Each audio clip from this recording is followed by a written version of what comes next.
Hi everyone! As you can see, I've changed around my Aerogardens a little bit. I was going to do a trim on my basil balls here.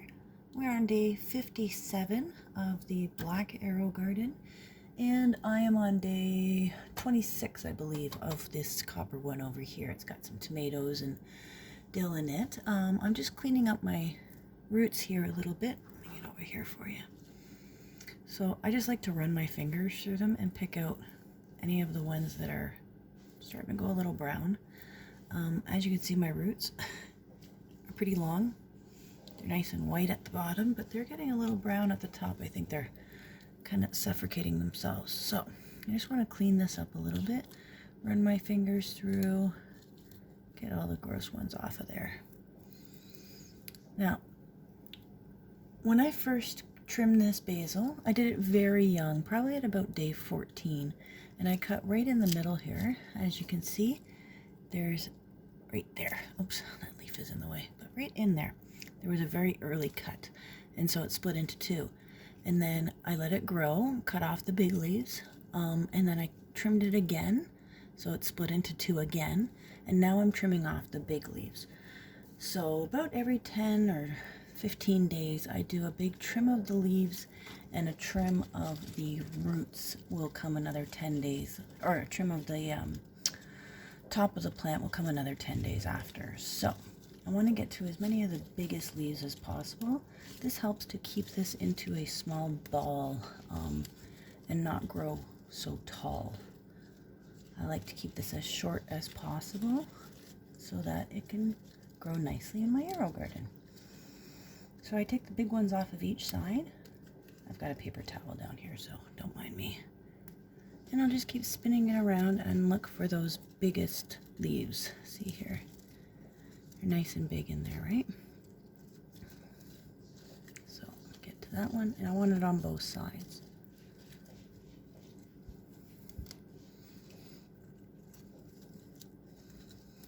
And if I was smart, I would have counted, but I didn't. And if some little ones fall off along the way, that's all right. It's not going to kill nothing, but you want to try and keep it, the big ones off and the little ones on, so that they'll grow again in another spurt. So let's see here. Two more big ones here. And by doing this, it allows all these little ones to get some light, and it allows me to dry the big ones.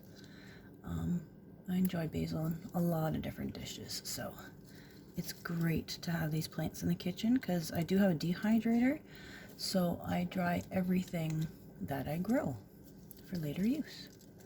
Or I have it fresh while I'm cooking if I want. So I've got most of the big leaves off. I like to keep a couple on there, just see how that's working. Now this is kind of starting to choke each other out in here, so I'm just gonna run my fingers through here a little bit and get those out of there. The roots are looking great, except for a little bit of browning at the top, and I think that's just because they're crowding. So I'll take those off as much as I can. Leave those nice big white ones there. Perfect. Now, to try and get this back in. I love how long these roots are. Aren't they beautiful? Look at that. Nice and white.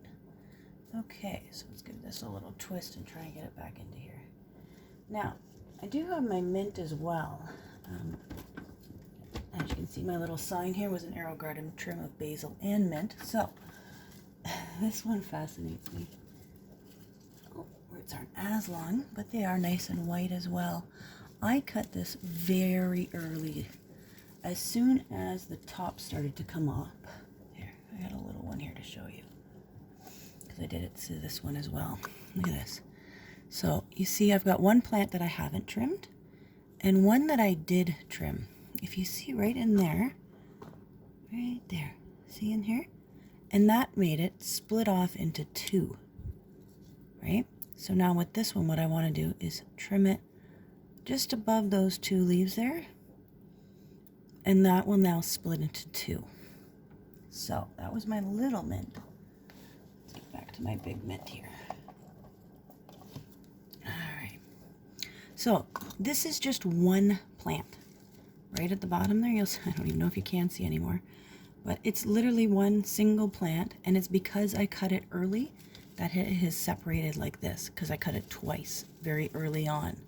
So for my mint, I'm just going to do the same thing. I want to bring it down. So I'm going to cut it right as close to that second set of leaves. Here's the top of it. Here's that second set. I'm going to cut it right above that. Now when I'm doing this, what that is going to force the plant to do is now grow 2 sprouts out of there. So I'm essentially making one stalk into a bush. So it's fun to watch them grow and how you can manipulate them. Now my savory was growing very tall, so I decided to tie it down. This is my savory, and what I did was I put a pipe cleaner around it and the jar is sitting on the pipe cleaner, so it's just holding it there. But what's happened is the plant has repositioned itself and is now growing sideways. Instead of growing sideways, it's growing upwards. So I'll be getting all new different sprouts on that one as well. Again, that goes into the dehydrator and I use it for later use. And that is it. That is my trim for the basil and mint for you guys. I hope you enjoyed, and I'll see you on the next trim. Thanks.